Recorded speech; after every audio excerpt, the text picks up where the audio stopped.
inshallah anga Riyadu walanda an kunya bla yoromi nala sonabi aminata wo yoro kelenna bonda biwolola anduru adamine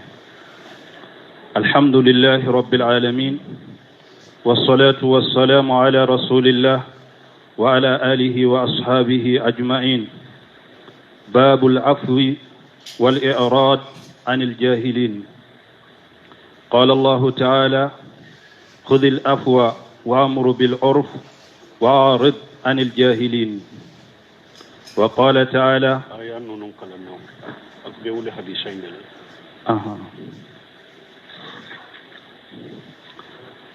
الأحاديث وعن عائشة رضي الله عنها أنها قالت للنبي صلى الله عليه وسلم هل أتى عليك يوم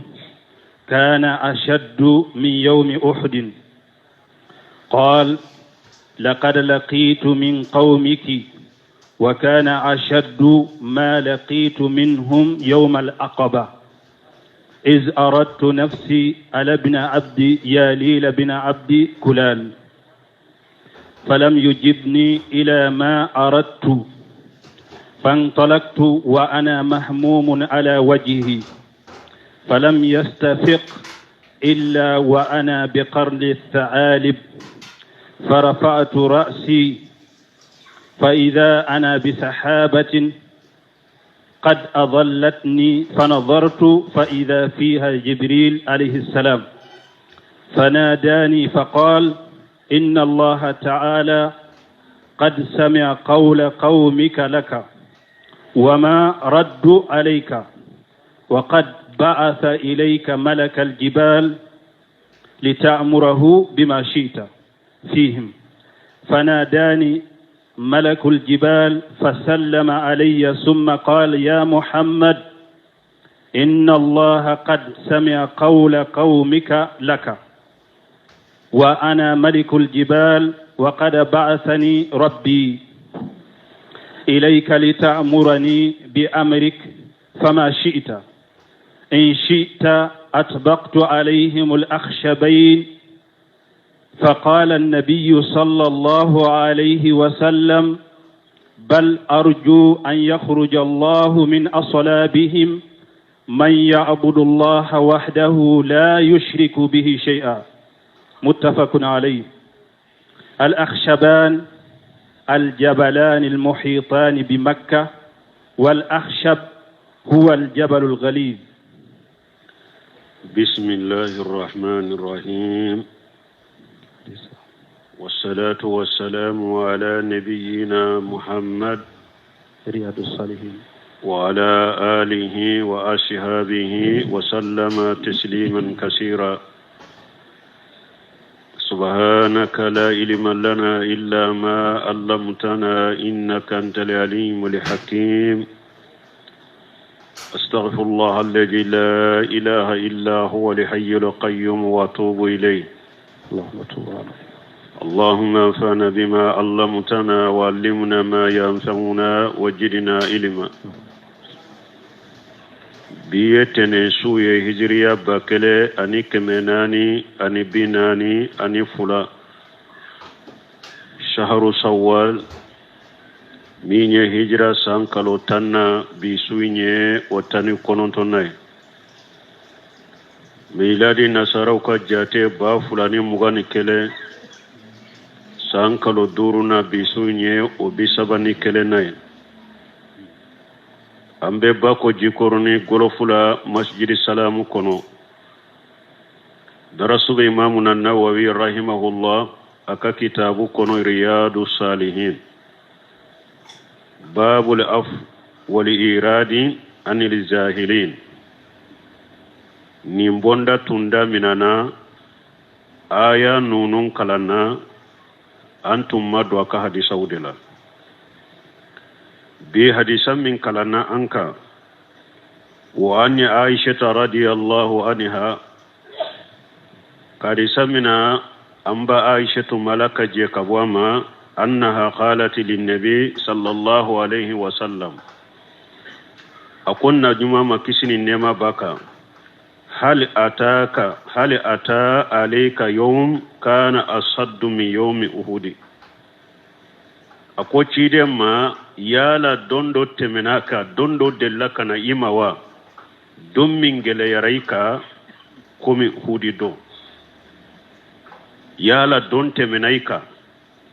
دومين جلي يريكا كومي أحد دو أي تشيدي نينكانينا uhudi donye hijriya sanfulana badri kele kera badri kele inkere minye quraish kama baw ulude sara badri kene ka kafiru mununye quraish kama baw ye anu kanye maw ulu dama chaman de sara badri kele na okele dimi donna kafirula wuyel la benke samin be tugu ola u farla nyogon ka wuli fo maka kana madina kulu do be ko hudi kulu mo tara hijiro la yaye ube ibaye telewuni feuna unana o yoro de la kana ciden ni muminu kele o kera sallincini kalo de la ni salliksini kano ñogona a kera o de la badiri kele o kera sungalo de la hijriya sanfulana uhudi kele kera hijriya san sabana sallincini kalo unana bin ciden ka sallallahu alaihi wasallam nana madina tuma mi unana uhudi yorola jigina uhudi kului nkoroye cide nye sebo ka haklina nyine anka bo katu shegere ku kele dewa ube anka to madina nuna na bianka wa madina wakati manu kele aye sebo ka haklina nyine nu fulala munu nye fondan kawuye demisenu ani munu mabadiri kele insoro uluka haklina kera anka na shigi kuma kono de anka wuli anka tu segere de anka bo anka tu segere fonankewu ani munu mabadi kele soro uluka haklina kera ninye cide mbora sallallahu alaihi wasallam uhudi keleina cide mbora kisini nema baka ani sebo me minye Abdullah ibn Ubay ibn Salul o ye munafiq kuntigiye o ya soro jama dobe ube barakin Abdullah ibn Ubay ibn Salul ka haklina ubora ciden ni sebo bakele nyogona de do ubole Abdullah ibn Ubay ibn Salul aleni kele bolo tila sabana alenu ulu sagira minye keme saba nyogona alenu ulu sagira ato ciden ni ulu de tara kele yorola usele uhudi kuli nkoro ciden ye be do akapala sila kele kanka ke chogomi aye sebo aye beka palasira ila aye mo biduru tomo ulu do be sisa ako ulu ka joa ka uba fa masisa mo ba wele ko jabal urumat mo biduru ciden ka sebo la munum bese tamafili la kosobe aye ulu tomo ulu ka jo okulu inka purun mo wore kana boni ko fele kafirula kana faruka kele ka uni kafir hakke min be kele ka uno ko anyanabo kele daminara tile kun folo tuma mi kele daminara yoro mi doro ala ye kele dia mu'minu de la ushera kafiru ma kufaga kafirin kuma sira ubolila kafiru bolila mu'minu ubake kanna fulo fara nyogonka mo biduru min be kuluka Abdullah ibn Jubair ode tunye unyemaye au ko sisan ka jigankata nyema yunkuma kana jigide tuma mi cide nyanjoya akwan kana wuli kabwan nola fonna ka cide nana amma kafiru bu kawo an kana buwanka palasila ube kafiru kawo an kana buwanka palasila na ka ci mana donc aye to aw nola uko ba ke kana fulo be fara nyogonka kanto uye palasibla le ayasro Khalid ibn Walid ani Ikrimata ibn Abi Jahl nunun masilamiya nunun tumbe kafiru de la do ja ulu fanani kafiru so tigun do tumbe kuluin kofe mo bi duru tumbe kulumi nka ulu masheka do kele keneka ni mo bi duru de sababula tumami mo bi duru nye palasimbila nunu Khalid ibn Walid ani Ikrimata ibn Abi Jahl ulu ni ka grupu donna udonne kele keneka fanga min tumbe silamo bolo muminu bolo ala ye fanga yele makabu bolo fanga sagira kadi kafiru ye mogobi wolon fula faga silamawla o mogobi wolon fula ciden ka binanke minye hamuja asadullah wa asadur rasulih hamuja ibn abdul muntalab amin nabi sallallahu alaihi wasallam mogobi wolon fula ala ka wara ani ciden ka wara minye ciden binanke hamuja o tumbe mogo satawla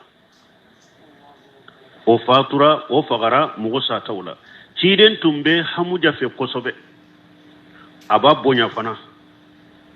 ado ciden yere uya nye dawu jogi ka kunkolo jogi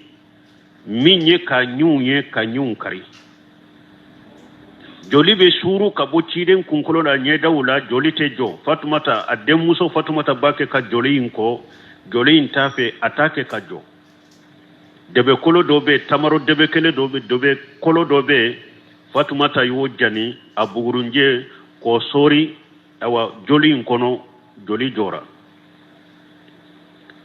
ado ciden yere ye degun soro kosobe Aisatu ya nyinin ka odela ado balaw belebele ba mu nyusoro mu'minun ye cide nyininka ala yo fo aya kono awala ma asabatukum musibatu qad asabtum mislayha qultum anna haja qul huwa min indi anfusikum inna allaha la kulli shay'in qadir mu nyusoro ala ko akum masiban minye awsoro aw yo masiban nyogona fulake kafirula kakoro parce que uhudi do kafiru ye mogo bi wolon fula de faga mu'minu la mais badri do mu'minu ye mogo bi wolon fula faga kafiru la ka bi wolon fula nyana mayamina wodi atola ko min kera awla aw ya nyogona ke kafiru la ayen nyinin kalike ako cidema ni nye awun soro ni sababu jumae anye mu'mini de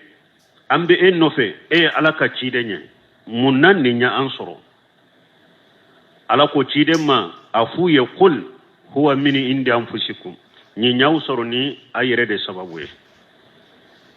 ni mi nyaw soro bora u yere de fe munna uye ciden soso ciden nyu jo yoro mi u jigina kabo jo yoro ina ka soro ciden ka nyamaru kamata uma uye ciden soso ayawre kuna lako ma asabakum yawmal taqal jam'an fa bi idhnillah wal ya'lam al mu'minina alako mi nyawsoro dom mi jama fula benna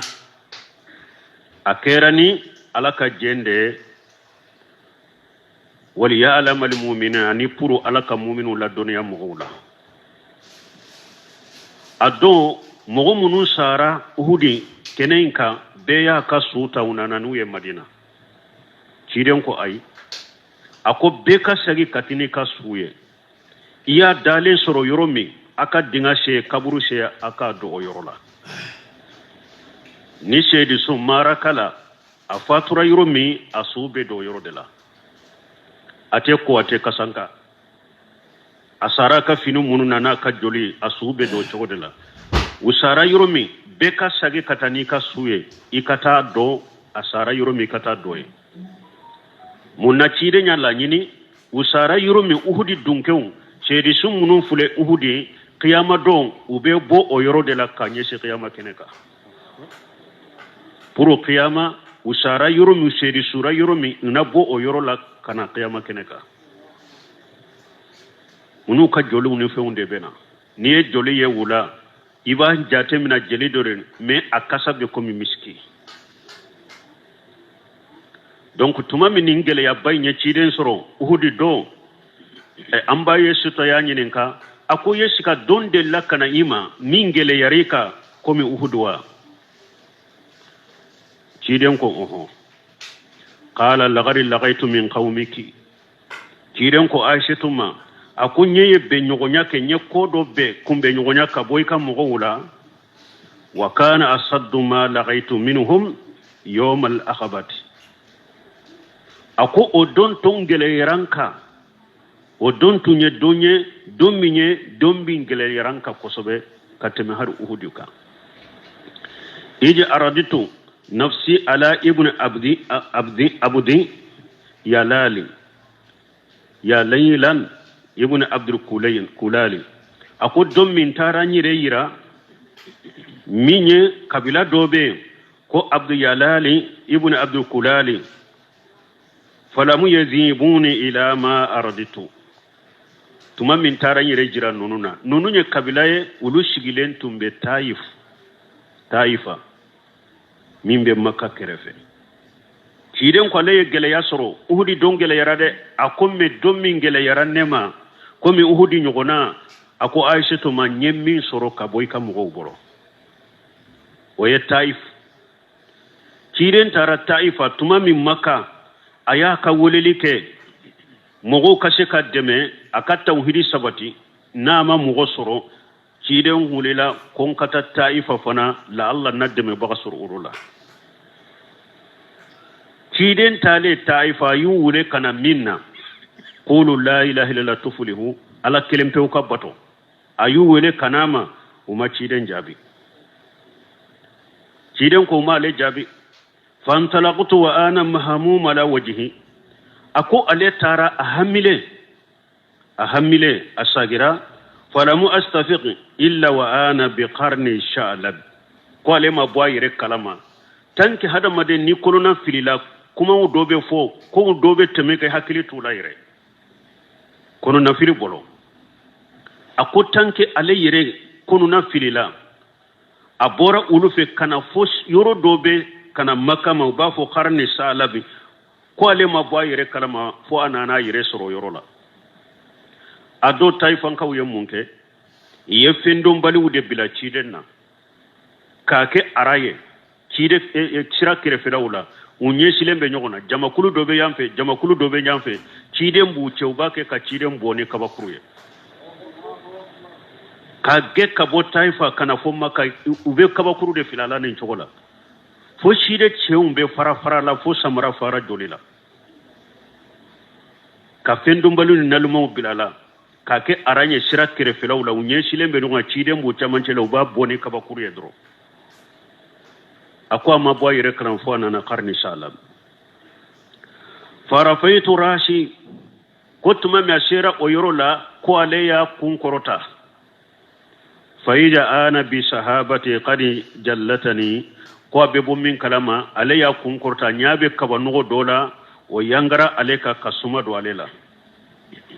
fanajaritu ko aleye kabano ilaje faija fihi jibril alayhi salam ko aye jibrila ye kabano yinkono fanadani ko jibrila ya ale wale faqala inna allaha ta'ala qad sami'a qawla qaumika laka jibrila ko alema itigi ala ikam mo ye kuma min foye itigi ala yame wama araddu alayka anu yemmi sagila itigi ala yame وغري باسا إليك ملك الجبال أو على يه كلو كباريا به ملكا من بلو على يوم ملكا تشيما كلو كباريا به ملكا من بلو ala yo malika incima muhammadu litamurahu bima shita fihim puru ika kulu malika nyamariya min kadiye na kanka ke taifan kan makan kaula ako oke ula kulu malika bi kan nyamariya kono ni ya nyamariya ko aka min ke nununa abake ula fanadani malakal jibali cidon ko kale tola dro kulu malika ya wale fa sallama alayya kulu malika ya salamu bilaleka summa qala o ko fi kulu kibariya be malika min bala ko ya muhammad ako muhammad inna allaha qad sami'a qawla qaumika laka ikam mugon yekuma min foye ala yame wa ana malikul jibali aw kulu kibariya be malika min bolo nededo wa qad basani rabbi ilayka aw antigi ala ayencima lita'amurni bi amrika fima shita ko ikinya mariya ikanya marika min bi bolo min yi jiya nya mariya na yemba ke ka mugola ala denci ke bile ka swala in shita na kadiye atibaqtu alaihim al aqbathayn makka bi kulu fula min ni nyogon chemba datugu dala shisa mbe kulu fula noro nyogon na kam makka datugu dala shisa no kadiye mboke wa ala nabi sallallahu alaihi wasallam nabu nyumayin ko kisini nema baka bal akwai kanoke nabi rahama cidenye minye ko min ba yere kunde ka jinya kola amma ta duru sara mogola bada an bai shi to della ka fo ako cide ma bolo aboloke ka mogo bugo abada musote barake dente amma mogo bugo ne abole abada fo ni jihadula na ye mogo bugo jihadula ni bamuriye me cide nyere ka hakke hada madanya hakke ani mogo ce cide mata duru sara mogo shilawla me alaka hakke koni niyo cinya cide nyana yoronin kala be alaka hakke minila anyabe bile kala koni soso cide nyana ati sabato kade ati sabati junubu ka ati sabata la soso ka abe alaka hakke minila o yorola me ayere ka hakke amo mina mogola bara abe ya fa mogo made cide ko ay arzu akomba jigi أن يخرج الله من أسلابهم من يعبد الله وحده لا يشرك به شيئا أكو أي كنا كلون نوندا تقول دالا ده مباجي مغو منو فلن نيه هاري نقولو يرمال لمانيا على بنا مغو دوبو وكوكولو ولا على بنا مغو دوبو ولا مغو منو بي على كلمة وباتو تفوي فرالاكا مبوجي على في نيه حديثا منتفق عليه Bukhari Muslim bonna hadisayna donc hadisay nya irade ko hada made ciden ka jogo do de fulenni nye minye jinya ko de ye ini mugo che yere ka hakke ikake ya fa bagay ciden tumbe ya fa de me ciden te tandi hada masinde sima ala sosola hadisay nya iranna ko cide ko gelewunte menaka ni mugo min ko ibe jo ciden nola al ulama warasatul anbiya ni koy bejo ciden jo yoro de la koy be ke dawa kila de katanin tauhidi ma ja koy be torani gele yasoro ciden ye torani gele yasoro uhudita o fora anyun karila akunkolo sokora ni daw jogira hudi kelela taifa fana tafule mogodo fendom balingude bilala ala ka kabakuru ka boni kabakuru ye dondo la likaba koro yoro minye hakili shigi yoro kateme yoro beka jahilu yere jahiliyala uye yoro minga shigi kabonya hari uka jahiliyala ni mugo minyi fafaga ni na ye nyogon soro haramu laite magala tanko tumbe haramu gase shigi me ka ciden to o haramu koro asujudu to dondo la jahilu ko karasaka nyame jigina jombe ta nyame kofela inta ajigina den foroko mi ni den bora kono ana kan nyamana ji sala kana kan nogo jombe shekata katata kananai do tarata kananai ciden sujudi to uya abila ciden ka ama se ka wuli sujudi la fo adem muso fatumata de nana kunyoni ka bo ciden ka ciden ya ka salli dafa tuma ma ya ka salli dafa ya bolo kula forota o ya soro tuma mi jahilin nunu ni kafiru nunu ye nimbila ka ba ke kayele fo be talon talo sen nunu be ciden ka abirile asudrito mogo sima soro ku bo ka dem muso inde nana kunyoni ka bo ka aya ka salli dafa salamu bilala ya balo fura korota ka dangali damina tuma mutumbe yele fu be talon talo o ya yo cide nya bolo fura korota be dangali la be sumana be jora usumana parce que baado aka dangali tebi na yi danga ka min fu ka dangali tebi talon yele dabilala donc nin kera cide na sallallahu alayhi wa sallam donc nin yahira afule ka min fofana akera o chogola anya ikrimata ibn abi jahali min fo ikrimata ibn abi jahali uhudi do afaralen tumbe kafiru de ka me fatu makka tubira ikrimata ibn abi jahali allabana ka tubi ka silamiya nye ka darapota silamiya jihaduye khalid ibn walid uhudi do tumbe kafiru la me allabana atubira mogo bora ukokolona mogo munu nu uye utubira ka ala kelempe botuma fu fara alaka donc ciden kala halakera nin chogo la odiya to ciden yire ya fo anye ka fo hada maden ka ke sabali bagaye ika dina la afo ika dina cinya ake kuma lankulo munun be foye tora min be daika sabala koro ciden ko wa alamu anna nasra ma saburi akoy kado demembe fara sabali de kade ni yayi alakin deme ube ala ya deme asabare la de demembe fara sabali de ka wanna li farazan mali karbi awa foni fana abe fara geleya de ka ni ya me ko karasa sisa foni ni keraye ay geleya de kera ka kateme